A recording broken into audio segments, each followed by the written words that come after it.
I'm talking today to Roukaya Kasenally, who is the Director of Knowledge Management and Communications at the African Media Initiative. You've just joined the African Media Initiative.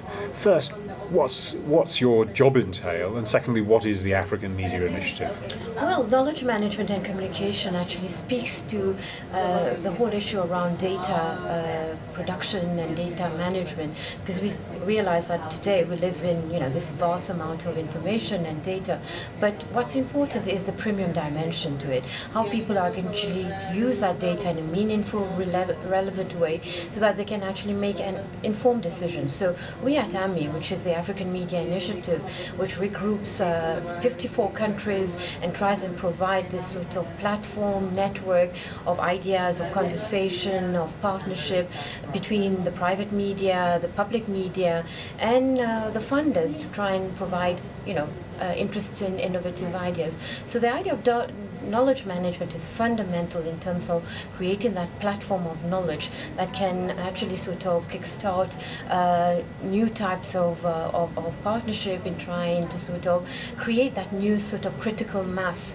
for Africa, because there's a lot of ideas, but very often we find that money doesn't exist, or very often we find that money exists, but ideas do not really sort of follow through. So we really want to be that cement between the various partners and the different conversations, and try and bring up this indigenous knowledge for the continent, because we find ourselves very often inundated by foreign content. So going back to the drawing board and saying, listen, there's so much that Africa can do, there's so much that we can actually provide this premium dimension to our users and producers. And that's at a fairly high level. You are running an incubator for mobile apps to do with news. Yep. Describe what that is. Well, it's a fairly new idea. It's one of the new projects of AMI, and it's basically linked to the idea of, there are a lot of journalists with information out there, but they don't necessarily have the technical skills to develop applications and not technologies. And there are a lot of technologies out there or strategies, but they don't have the knowledge of using data.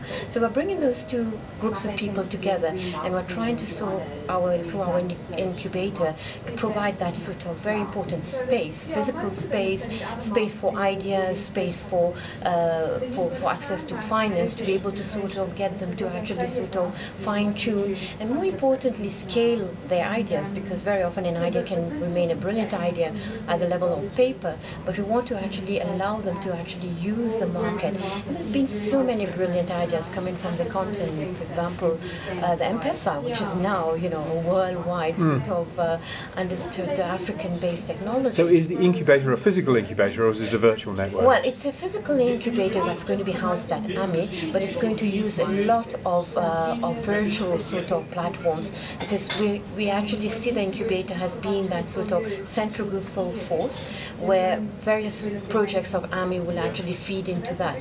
One example which will feed into the incubator is the ANIC, the African News Innovation Challenge, which is about to be launched. So there's a lot of, we want to see it like a repertoire of talents, of creativity, and the idea of actually getting the industry to actually pick up from those projects and to run them on a scalability factor. So it's the first time that we will be having that. I think it's a first in the continent, and we want to really be that one-stop shop, but just beyond that one-stop shop, to actually allow people, engineers from abroad, to come and share their knowledge, our own people from the continent to go. And it will be sort of a bit premised on the Stanford sort of incubator of ideas, but with obviously a very defined local African-driven reality. And we're at the Digital Broadcasting Switchover Forum, and yesterday we were talking about the right to communicate. Define that for those who may not be familiar with this discussion.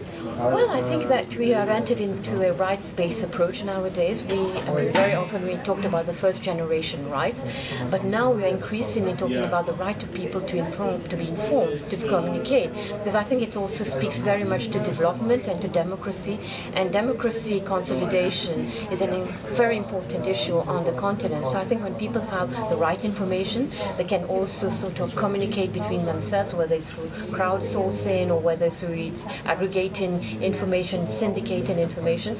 I think they suddenly realize that they become full-fledged citizens. So I think it's fundamental to the rights approach, to the right to communicate using any form of technology. And I think technology is a little bit of a blessing because technology is affordable now. Anyone, for example, on the continent, you roam across the continent from any of the big cities or even the rural cities, you'll see a town, you will see people having a mobile. So, suddenly this mobile, and it doesn't have to be a smartphone, they're using extensively SMSs, messaging, to actually relay that new set of conversation.